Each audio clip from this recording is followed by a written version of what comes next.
This is going to be a replay of the talk that I gave at JavaOne last October. But one of the advantages we have here is that we can talk about our problems, or you ask questions, and we can talk about whatever you want to talk about. There's no particular rules about engagement, okay? So I encourage you to ask questions as we go. If I need to slow down or stop and talk about something, I'm happy to do so. So how many in here are familiar with the Reactive Manifesto? So the Reactive Manifesto was written by engineers that wanted to describe what they thought the best kind of systems you could build to scale, be responsive to incoming requests, as well as be resilient to failure. So when we talk about reactive systems, the number one thing is about being responsive, and this means is that we don't block. We don't wait. We don't make the caller have to wait for us to do something. So it's about being able to be considerate about who our consumers are, whether it's an API, whether it's a user. And the second thing is about being resilient. So that means that we're still responsive in the face of failure, and we can heal our systems so that we can maintain that responsiveness. And on the other side, elasticity means that as we get increased load, we're going to scale out our system to be, again, continue to be responsive, with the goal being to focus on that responsiveness. And the last aspect of reactive systems is that they're message-driven. This means that they communicate with well-defined messages that encapsulate the data. They don't share data directly. So you get this binary boundary between services because they're exchanging these messages or events, whatever they might be, but they're a protocol that they're interacting with each other rather than sharing state in a database or other mechanism.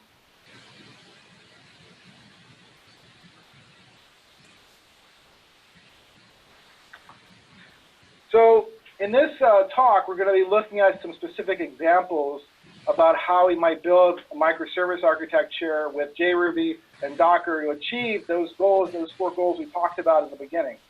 So we're going to look at like a hypothetical system, and in this system is about receiving stock updates, and then those stock updates will trigger alerts based upon filtered criteria. So a user has said, whenever Apple hits whatever the $ is that they expect it to be, I want to purchase shares, or I want to be notified that this price point has reached. So we're going to be receiving market updates to a stock update service, and then that stock service is going to be forwarding those stock updates to an alert or rules engine or rules service that's going to be listening for the specific changes. That rules service is connected to a relational database that stores the phone number, for example, and the ticker and the price that the user is actually interested in. And then if it matches the criteria, it's going to forward a notification to a notification service, which is going to talk to SMS and send a message to your phone saying, hey, this price has met your criteria. We have a couple other components in here. One is an autoscaler service, which is a service that we wrote just to listen to how the health of the application is what the health of the application is, and whether it needs to scale up or scale down different services as a result of their metrics. And then we have a service called scaling, or scale service, which is actually going to perform the scale up or scale down in the Docker swarm. What's interesting about this problem is that you can actually map it to a number of different domains. These are all focused on receiving events, an event stream, and they can be price alerts for e-commerce. They can be APM or infrastructure monitoring for IT. It could be fraud detection for credit cards. All these things that happen in the world, they would come into this system, and then it has to be evaluated in real time to determine whether it satisfies criteria or not. You could also use it for devices and transponders. So it has I picked it because it has a unique property that it's applicable to different domains. So what tools are we going to use to build our service, this stock update, stock alert service? We're going to use Java, We're going to use Ruby on top of JRuby. We're going to use Ratpack, which is it's a HTTP server. We're going to use Drop Wizard metrics for monitoring our service. We're going to be using Docker Swarm to do container orchestration, and we're going to use Orbiter, which is an open source project that lets you do auto scaling on top of Docker Swarm. And we'll talk about why we're doing these different technologies. So those of you, how many in here are Ruby developers or familiar with Ruby? And how many are Java developers and familiar with Java? Okay, great. So for those who haven't used Ruby, it's actually a really fantastic language to get into. It's dynamic, it's object-oriented with first-class functions, it's expressive and flexible, and it's pretty easy to learn, which is one of the goals the creator had, to make the language simple even if it's complex underneath the hood. To give you an example of the expressiveness that you might get with Ruby, I just wrote a very small Fibonacci, memoized Fibonacci function. It basically takes a number and then calculates the Fibonacci sum of that of the Fibonacci sequence number.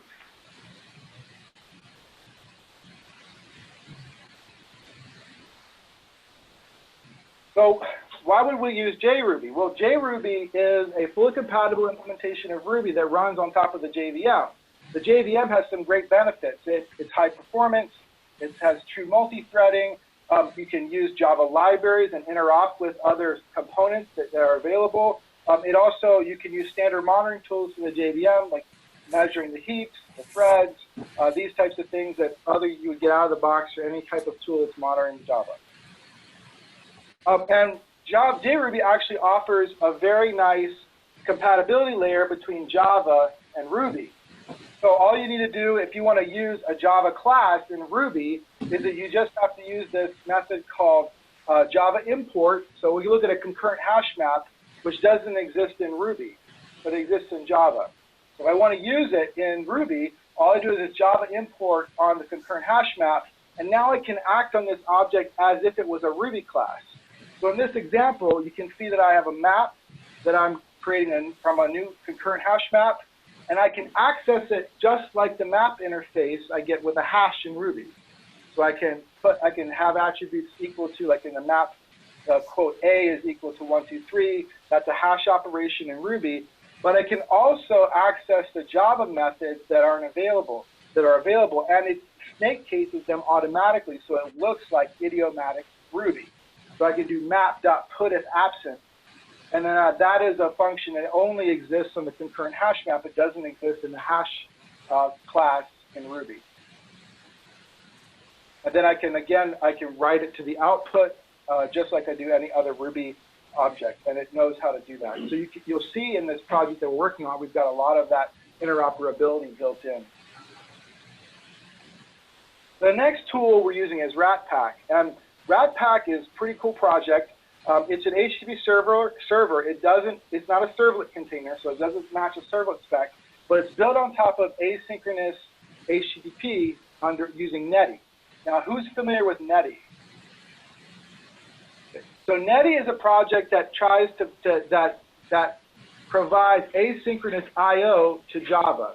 So you can do sockets, you can do files, you can do streams, and they'll be asynchronous, meaning that it won't, when you say get me or read something, it'll tell you when it happens, so you can go and do something else.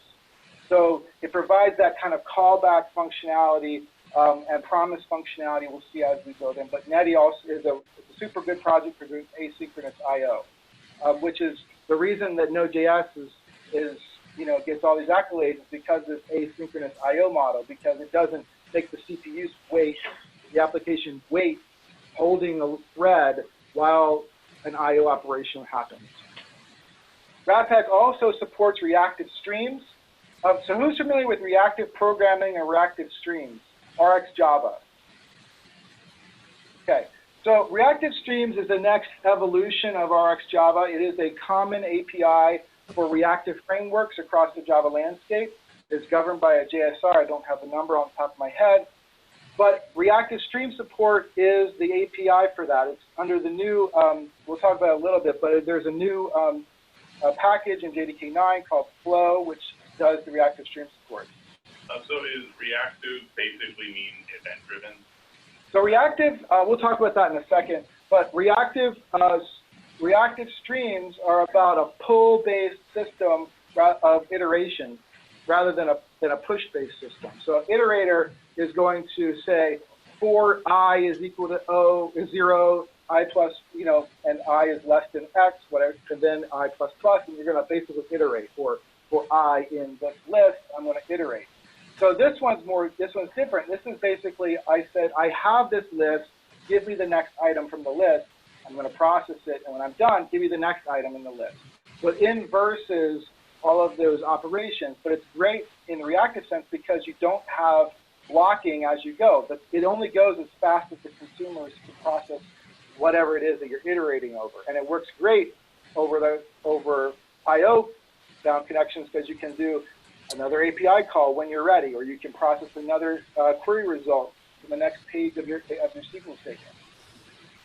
So the other thing is Webpack works great with JRuby, but it's kind of an accident.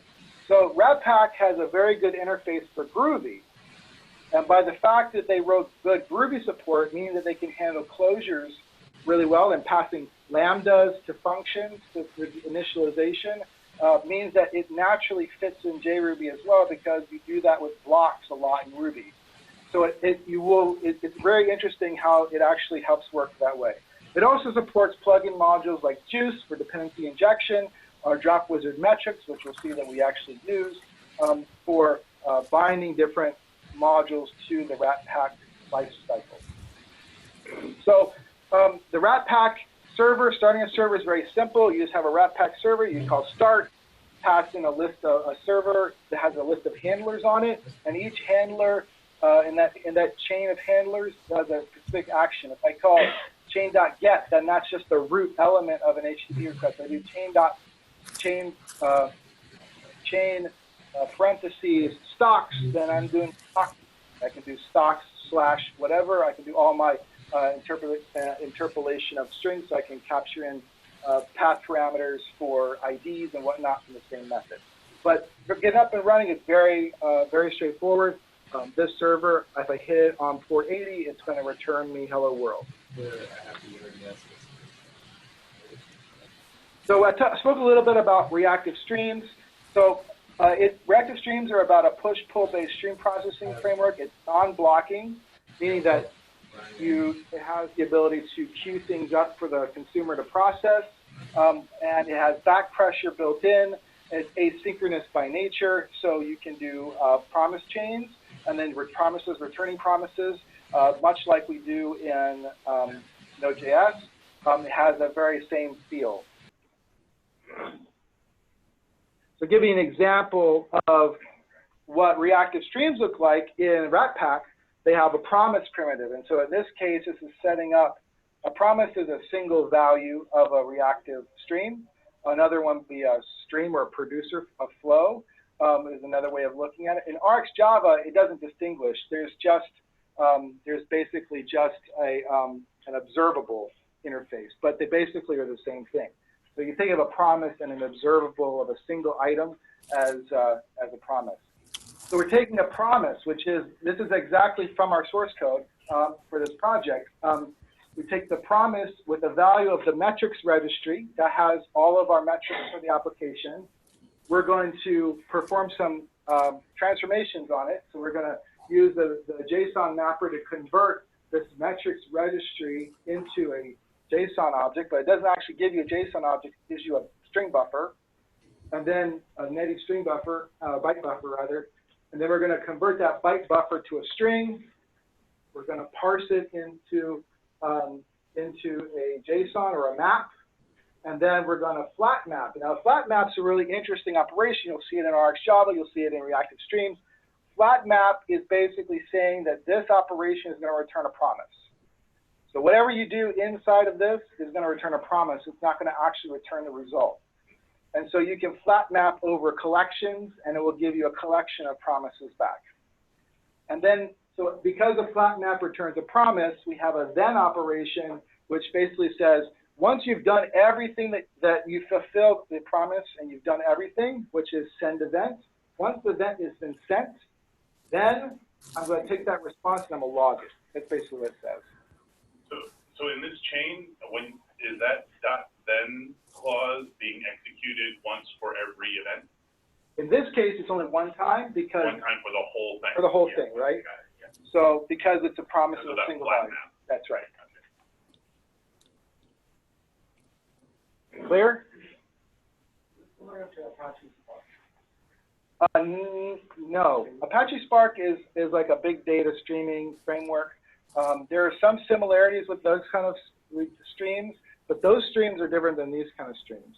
So in the community, the overuse of the word stream has created ambiguity, just like the overuse of the word reactive has created ambiguity. Great words, people use them for different things.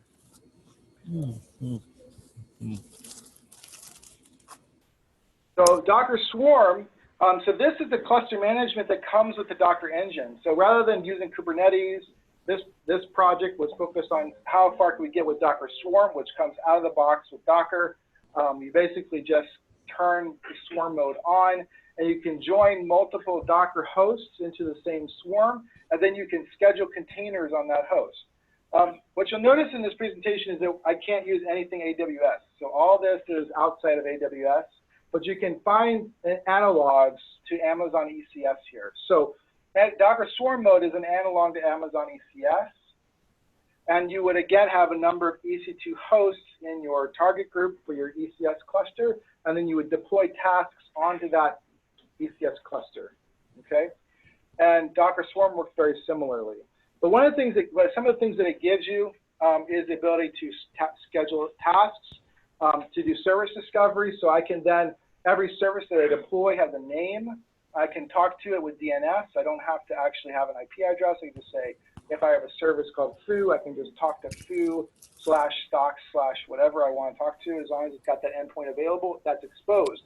And each service can have a number of replicas, which means it also has load balancing. So if I have 3 instances of the alert service, then if I just send a message to the alert service, it's going to be load balanced to be one of those 3 servers that are under that service. So it has load balancing built in.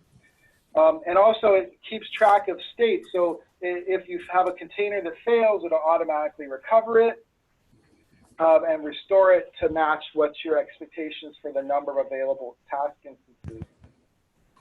And then it also supports rolling updates. So if I update a task or I update a container and I want to deploy a new version of it, it will scale up and scale down to match my, to get the new version of my service deployed.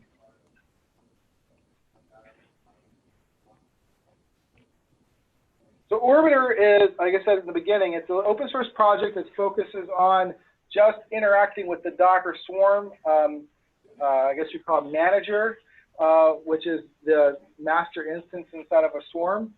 And it talks to it to scale up and down services, but that's all it does. So we had to enrich this with other behaviors that I wanted to use in this project.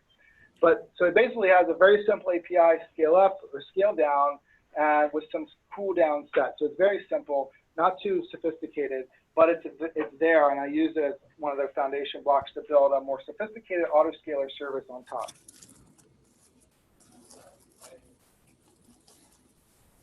So we're going to map back these tools to our reactive system, okay?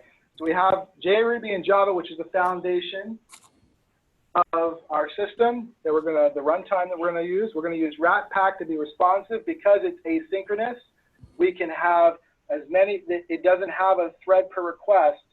Every request that comes in is handled and then parked until the answer is returned, but the server is not holding a thread.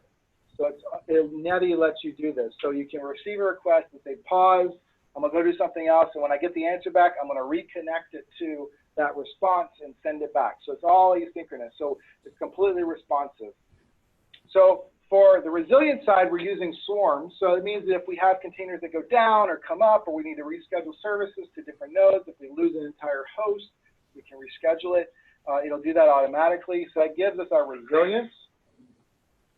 And again, on the Webpack side, we're being message driven.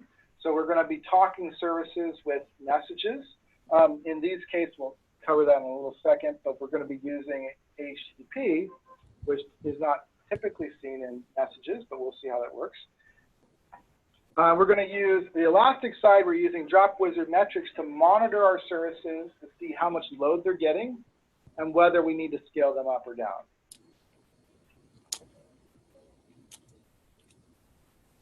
So looking at our system, we're going to be making HTTP post updates to our alert service, and then the alert service is making post updates to notifications, and notifications is making post updates back to alerts. The question is, how is this reactive? Because we've been told that REST is synchronous. So if REST is synchronous, then, you know, obviously we know synchronous is not equal to reactive, so obviously I'm breaking the rules, right? Well, I'm going to call this reactive REST. So what is it? Message passing via HTTP post. So a service needs to limit blocking. So one of the rules are if you implement this approach, the service has to limit blocking as much as possible, which means returning a receipt if their process is going to take a long time.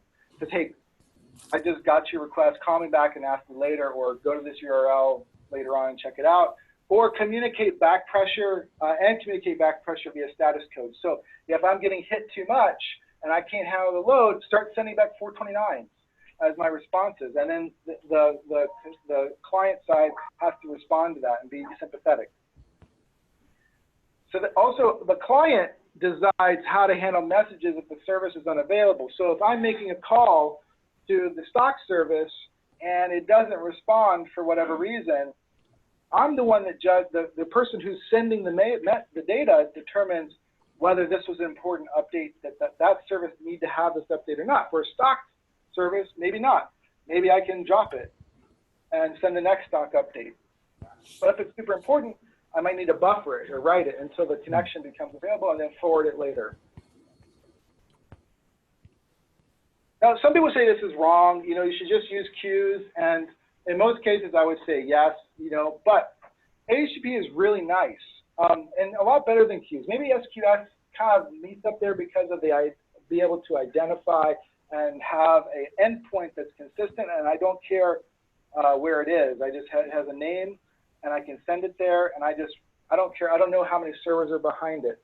But in a traditional architecture, if I have a message broker that I have to talk to, I'm concerned that that message broker's availability is now an issue. Okay, so why do I like HTTP? One is that it's got service discovery kind of built in, because you can use DNS. So if I have a service that's running inside the Docker swarm, it uses DNS. If I talk to the service, I know that it's going to route my request to the right place inside the Docker cluster, to the swarm cluster. It supports load balancing. Each request is independent. If there's something wrong with the next service call, it's going to route it to a different node. I don't have to think about how I'm routing messages. It's kind of built into the API. Also, it's transparent scaling is available. So if I don't know, if I talk to the stock service and it has 4 nodes or 10 nodes or 20 nodes, I don't know and I don't care. It's all transparent from the perspective of making my call. So I can scale that service independently. It also allows intermediaries to do dynamic routing and proxies in the middle. Because you're making a web request, you could have a load balancer, a proxy, or reverse proxy in the middle that can determine what to do. Maybe I want to serve this, I mean, not in this context, but in another context, I want to serve A/B testing by choosing a different service, or I want to test 2 different versions of the same service at the same time. This HTTP lets you do that. But I think one of the biggest challenges in a system like this is handling uneven load. So we have a stock service that might be able to accept requests up to 100 TPS, but we have an alert service that can only handle 10 TPS because it's got to interact with a relational database. And we have a notification service that you can imagine, say, how many people have an update on Apple stock reaching a certain price? Well, you might have hundreds or thousands of people that are going to have the same alert, and you might have to send multiple notifications for the same stock event. So you might have an explosion of notifications. That might be 500 TPS just based on one alert. So different parts of the system have to scale independently. So because we have this uneven load, we have to have some strategies to kind of deal with it in that middle layer. And we'll talk about the different strategies that we can take and how we implement them in JRuby and in Ratpack. But they're applicable to a variety of architectures or a variety of tools that are out there. So the first strategy is back pressure. So we just make the caller wait. So if it's super important that we get the updates and we want to make sure that we don't fall over, then we just don't respond to the caller until we can process it, which is just basically traditional kind of requests. We don't try to handle more than we can. The second approach is buffering, and this is basically accepting requests as fast as we can, but batching them up to send them downstream. So if I get 100 stock updates, I want to collapse them down into one message that I send to the other system with 100 updates, or I dedupe them, or I do something to pass them on as a batch. Caching is the next one, which is basically I'm going to accept requests, but I'm only going to send the most recent update downstream. So I'm basically going to cache the updates for a minute, and then when I push them down, I'm going to send the latest price. I'm not going to send all the prices. So we're taking a look at them each individually, how we implement those. So the way this works is we have a stock endpoint, which you'll see in these examples. We're going to get a post to the stock endpoint. We have an alert service client that we're using. This is the important part, is that this request is what we have to respond to in Ratpack. We need to send a render back. So it doesn't actually respond to the client until we send render. So we get the request. We're going to parse the body of the document. We're going to call the alert service with send event, but that's a flat map, so it's a promise. And then when this send event returns, we're going to render back. Clear? Very simple, basic. So let me just show a demo what this looks like. So we're turning HTTP into an asynchronous yes. API. Yeah. Well, it's synchronous. Or REST. Yeah, it's synchronous, but it's not doing the operation. You know. So in this example, I just go ahead.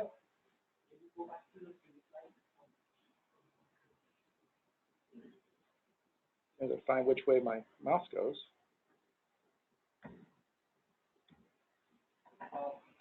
Here, how in the then it sends a render okay, right? That's right. So when the client makes the call, then won't be executed until the promise has resolved. That's correct. So how is the client getting the response immediately? How is it non-blocking? So in this case, we're blocking. Yes, that's what we're blocking the caller, but we're not blocking ourselves. So they've got a connection. Their socket connection is blocked, right. But we're not blocked. Like our server can keep making progress, right? We're not holding on to anything. We can go do work. In fact, if you look at Ratpack, the way it works is it's got a small thread pool that it uses for handling all requests, and then all of these executions are scheduled onto that thread pool. But that size of that thread pool is small. It's on the order of like 15 or 20 threads. It's not hundreds of threads that you get in a Tomcat server, right? So just to show you, this is the very simplest example. And it's pretty quick. So we're looking at my terminal window here. And I've got a little driver function that I'm going to execute that's going to push in updates as fast as it can. And I'll show you that at the end when we do a demo. But it's basically, I'm just confirming that everything is running. Probably put this in 2 times speed. So now we're going to drive updates to the service. You'll see a bunch of 200s come up. But you'll notice that they're slow. Like it's going to slow the caller down. It's going to slow the caller down to make sure that it doesn't overwhelm the server. Okay.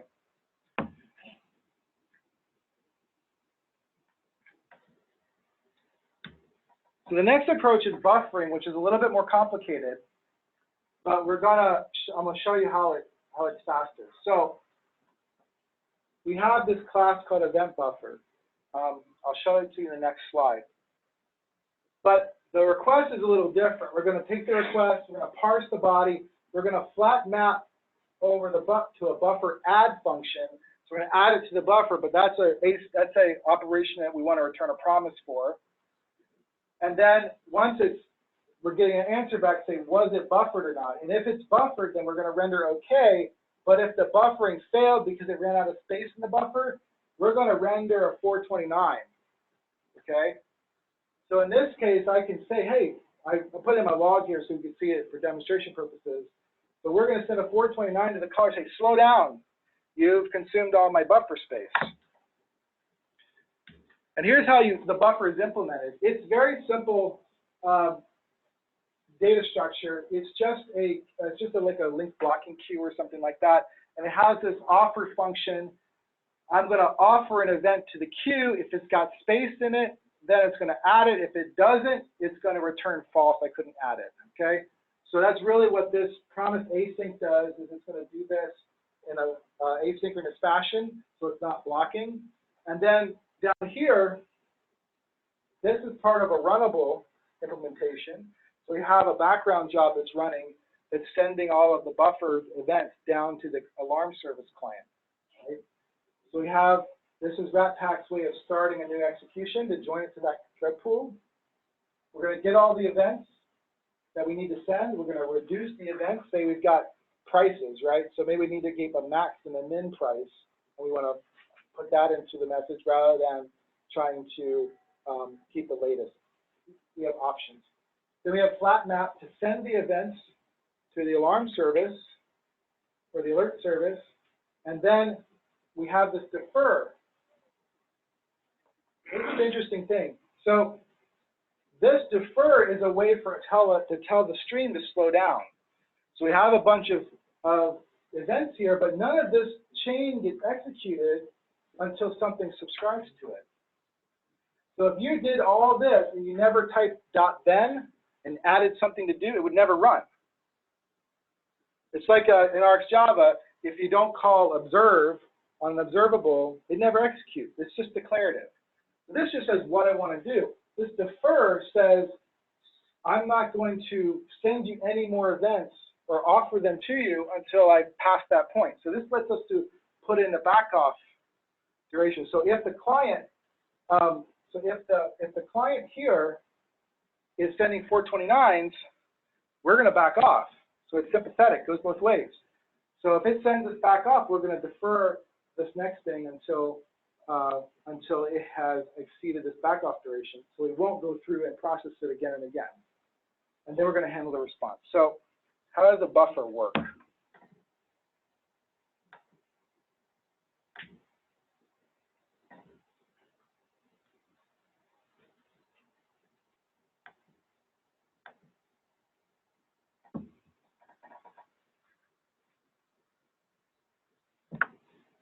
So we're doing the same thing we did before, but we're using a buffer implementation.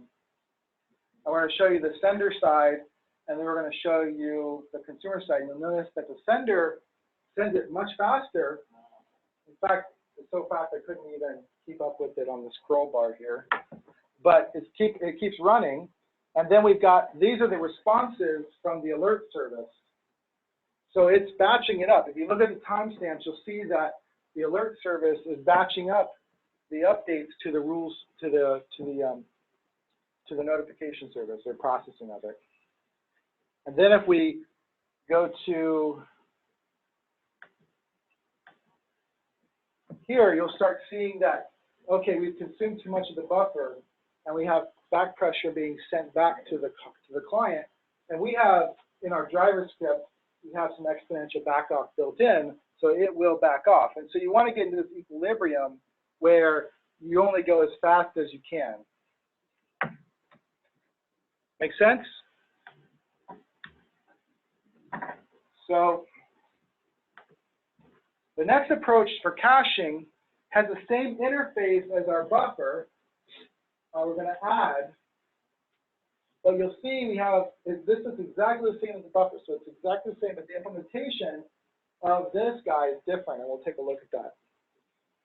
So instead of having a link blocking queue of updates, we're going to use 2 hash maps, okay? So one hash map keeps the last price. So for this ticker, we got this last price. Every update's going to keep the last price. So it's going to be an order 1 update of time complexity of constant time to update the last known price. But we've got this big map of ticker symbols. How do we know which ones we need to send downstream? So we have another, basically this is a hash map, but we're using it as a set, but it's concurrent. There's Java, there's no concurrent hash set. So we use a concurrent hash map to represent a set. So we just have this true thing, where it doesn't even do anything.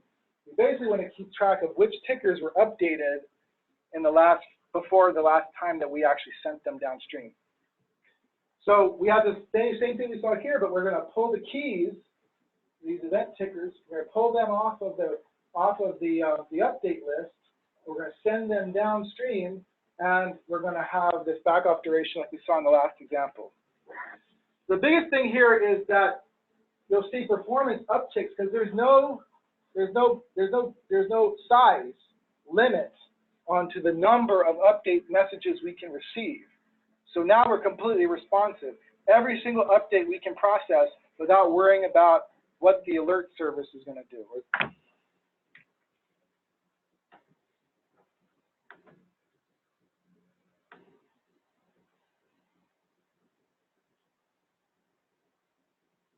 This is just giving you a quick demo of what this looks like, the cache.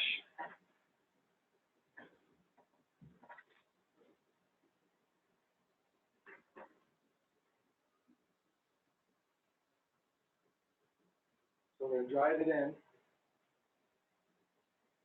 Flying through. So we can post as many updates as we want, and that service, that stock service that's accepting all the stock prices is not going to be a performance problem for us because it doesn't depend upon the alert service being available for us to accept updates.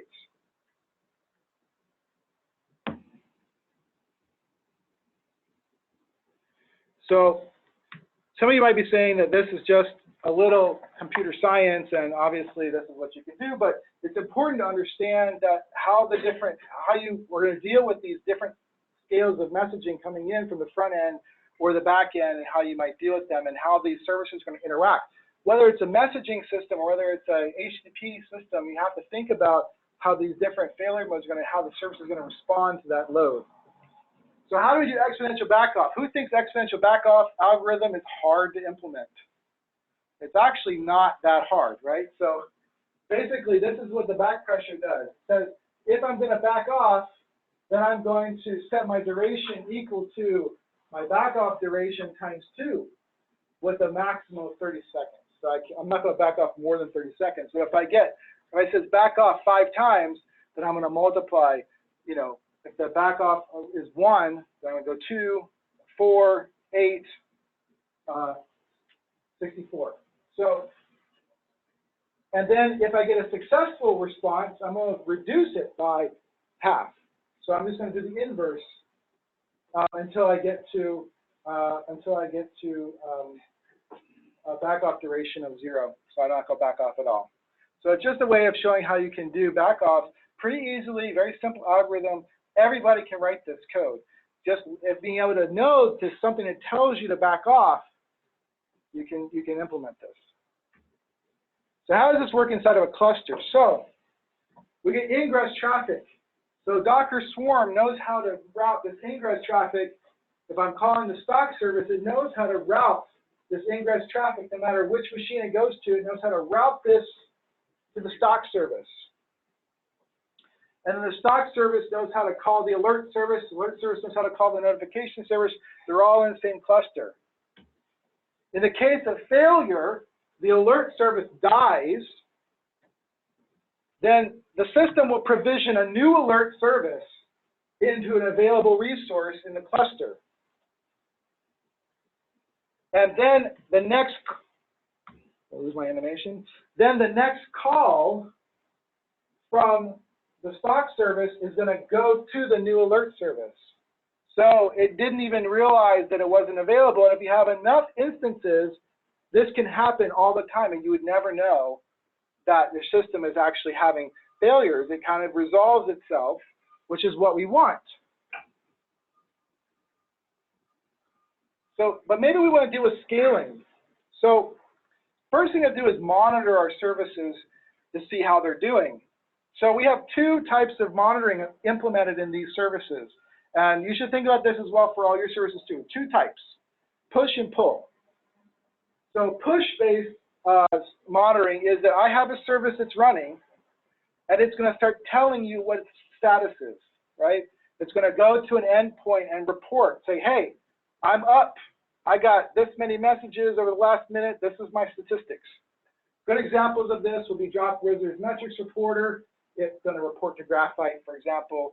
So it has all the metrics in that one place. The second type is pull, which is a health check. So like Docker Swarm, it has basically it runs this health check, which is it's curling on localhost to make sure that it can actually reach the service. So if it can't reach port 80, for example, or wherever the service is running, then it's going to think that the container's died, and it's going to restart it. So both of those approaches are good. I wouldn't pick just one, because you need something to be able to be agnostic to where the container is running. If I start the container in one place or another, either I have to track where it is, and I have to rely on the container orchestration system to say, hey, go find the health check on that service, or the service can tell me for every instance, it keeps telling me how healthy it is. So how does scaling work? So each instance sends its metrics data to the autoscaler service. The autoscaler service is doing the same thing we show for the stock service, but it's doing for metrics. So the scaling event is triggered based upon those metrics values, and then it scales a task with Orbiter. So it's actually pretty straightforward, even though the syntax may look complicated. We have a metric value that's coming in. So in this case, this is just saying, okay, I'm looking at the back pressure. So I have the number of 429s that I got in the last second or something like that. So it takes that metric value, and it's going to say, here's the values here to check. If the M1 rate, the 1 minute rate, is less than 0.1, and the M5 rate is less than 0.01, that's a 5-minute rate and a 1-minute rate, we're scaled down. So this is basically saying that we have too much capacity. If I have had no back pressure events in the last 5 minutes, I'm going to scale down and see how far I can go. This branch, this next op if, is basically saying do this if this is true, or do this if this is true.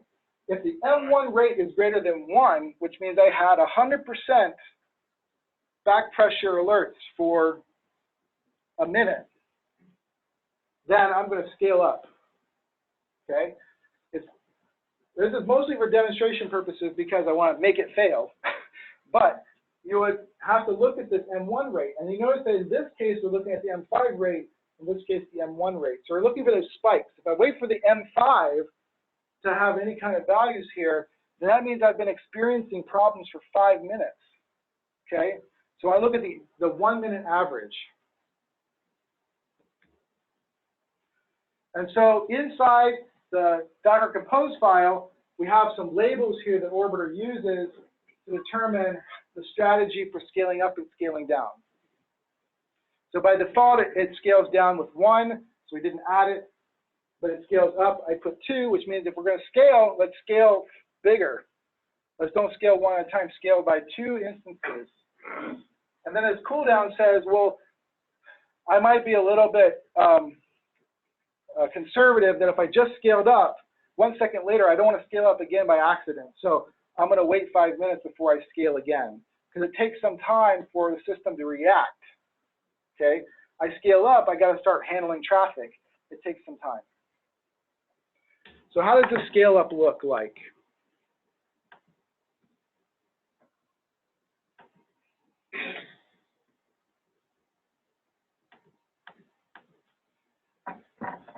So I'm just deploying a Docker Swarm cluster, starting on my services. Everything starts with one, so I have one instance of everything. Okay, then I'm just going to wait for everything to initialize, and once it's all initialized, I'm going to start sending in updates. So this is just the metrics coming through. You say, hey, look, all these services are now having metrics. Everything's running. I'm processing all these messages. I'm driving the application now, and it's pushing. I'm starting to get some feedback, but back pressure in there. So this is my, if I look at the monitoring here, I can see these are response times. These are the number of back-off messages I'm getting. It's going up, right? I don't have enough scale with one instance of alerts for me to deal with it. So as I go through, let's go back a little bit. Look at this.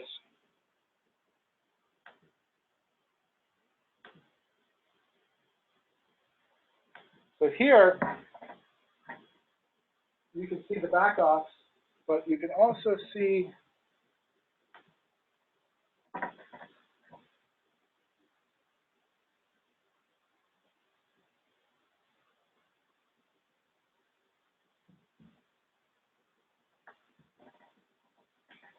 and as we go forward in time,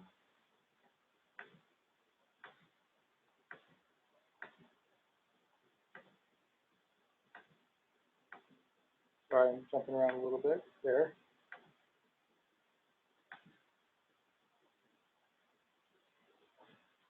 I just want to show you that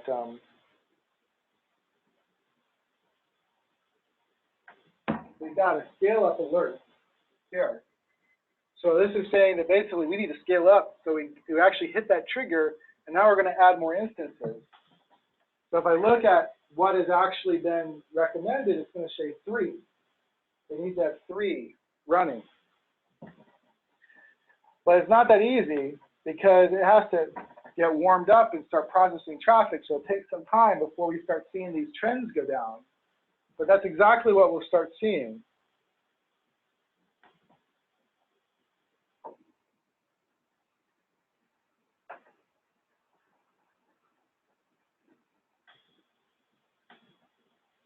And we'll start seeing that there's no more of these backoffs.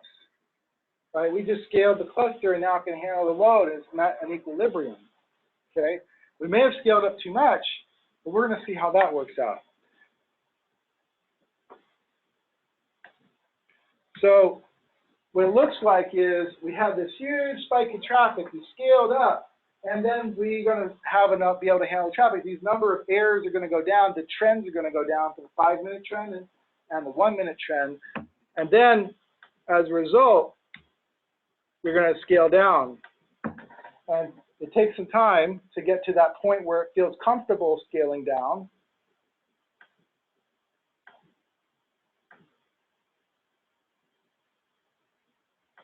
So we're just going to watch it a little bit.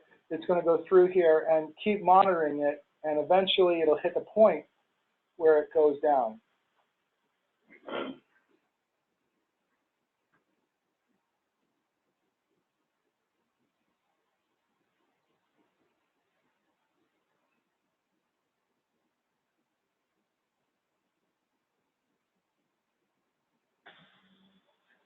Right, so we should see it pretty soon here.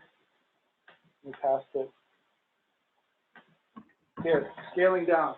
So now it said, okay, I've been good for a while, so I'm going to scale down now, and I'm going to go back. Instead of going from 3 down to 1, it's going to go down to 2. So we should go up too much and then scale back smaller until you reach the right amount of load that you need. It's okay to overdo it when you're scaling up because that's the most critical time. Scaling down can happen more gradually.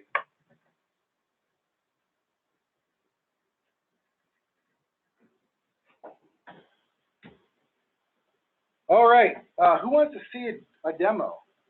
Or you guys see, a live demo? Live demo, okay. All right, let's see here.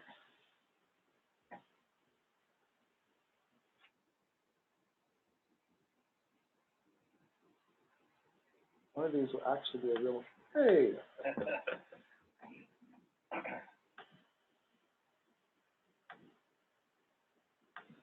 All right, so when I talk about that driver program, it really was simple. We have 5 times, so 5 threads that we're going to run and send requests to, and we just randomly, we're not even really being realistic because we're randomly generating a ticker, which is 5 characters, so it could be A to Z, and we know that they're not that random, right? So you would actually have better performance if you were actually aggregating into AAPL, for example. So this is basically for stress testing. And then we have that back off that we talked about. So it's just making an HTTP call. Get to look at what we do. This never has my toolbars that I want. Let me go back out to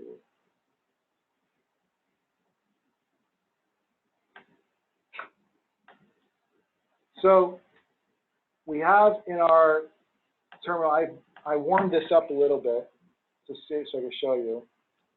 So I'm typing Docker service ls. I'll show you what I have. So I've got 1 of everything, okay? Then I'm going to start my driver program here.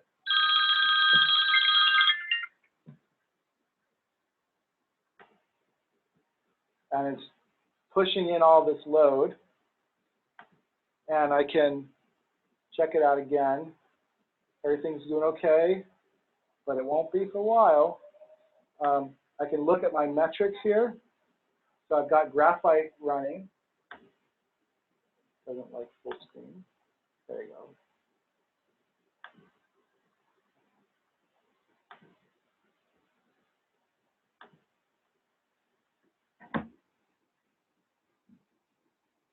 Service, stock, back pressure, alerts. They're all under this kind of service back pressure. So the stock service has gotten back pressure from the alert service is what it's saying.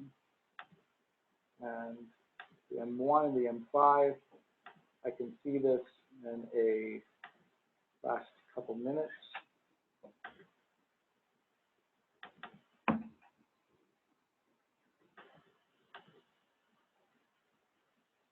Put about a refresh on. So it's obviously not doing well right now. So what we're going to see is it's going to scale up to 3. It takes, got to actually deploy those services. So inside the, while we're waiting for this to happen, we're going to go ahead and look at a couple things here.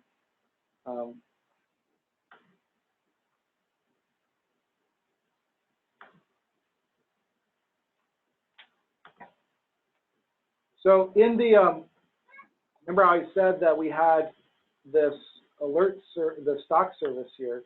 Well, we've got these different implementation of that cache. So this cache is, that's some, sorry, it's an event cache. You can see that at the top, it's just implementing a current hash map for both of those. And then when it starts up, it's going to put the scheduler at a fixed interval. So every second, it's going to try to run and push the updates downstream. It does the same thing I showed you, hydrates events, sends events. The sends events is going to talk to the alarm service client, which is going to send the event. And then if there's an error, like say it timed out, then we're going to put the update back onto the updates queue because we need to resend it. And then we've got this back pressure function that's going to set our exponential back off, and then we'll be able to move forward. Okay? So before you guys head out, let's take a look here at that terminal window again.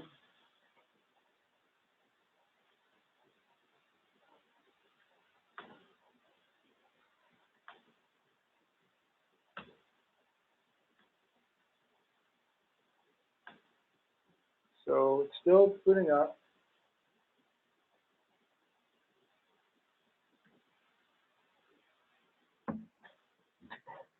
See if I can get lucky here. But I've actually got another script it's going to send out the SMS message, but I wanted to see it actually get to scale down. It's a bit slow right now.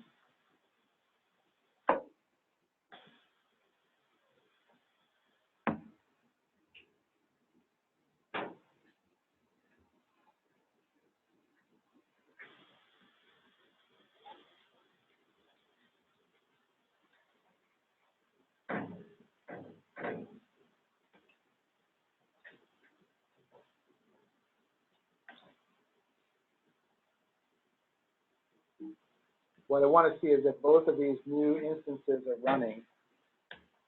All right, there you go. They're both running now. And now I've got 3 that are active. I want to see this start to go down. It'll take a little bit to work it off, but it should be pretty on. And then I'm going to try to actually see if it's responsive. I'm going to send a text to myself by triggering an alert. See how long it takes. So I have another tool window for running. What I wanted.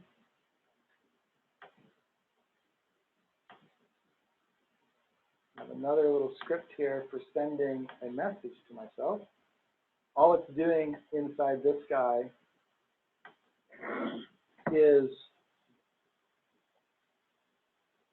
just to show you that I'm honest, all it's doing is saying a ticker, AAAA, with the price of 49. That's all it's doing. All right, so it's going to send it. So you get a 200 back. All right, now, afraid of the demo gods. How long is it going to take to show up?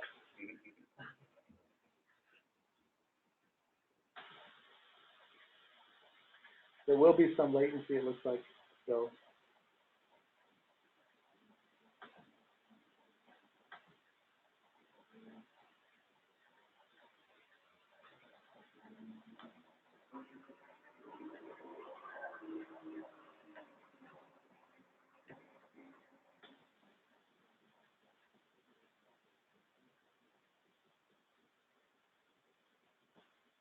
Too much latency right now.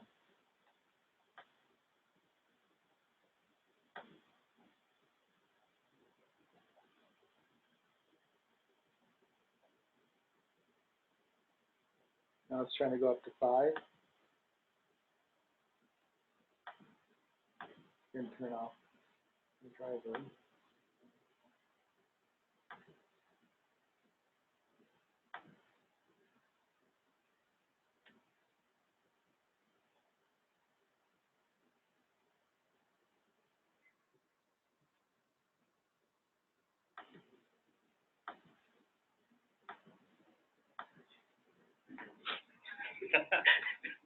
Well, it'll show up after you guys leave, I'm sure. But in this case, if you want further reading, so Joe Cutner wrote a great book called Deploying JRuby 9K. You definitely take a look at it if you're Java guys. It really gives a great introduction to how to use JRuby if you're coming from a Java background. He also wrote a blog post called Reactive Ruby. Building reactive apps with JRuby and Ratpack was an inspiration for using Ratpack as part of this project. And Dan Woods also wrote a book called Learning. There you go.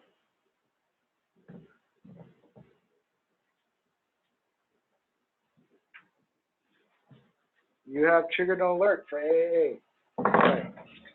So Dan Woods wrote Learning Ratpack, which is really good if you're trying to get into Ratpack and see what it's all about. And lastly, Jonas Bonaire wrote Reactive Microservices Architecture, which is a great read. If you want to see the code for this project, it is on my GitHub account. So feel free to take it up. Thanks for coming.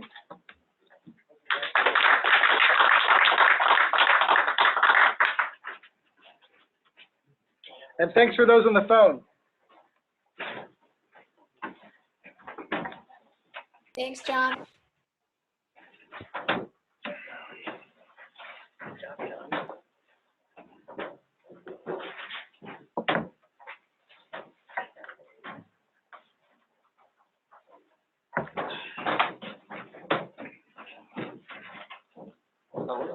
was the reception in JavaOne.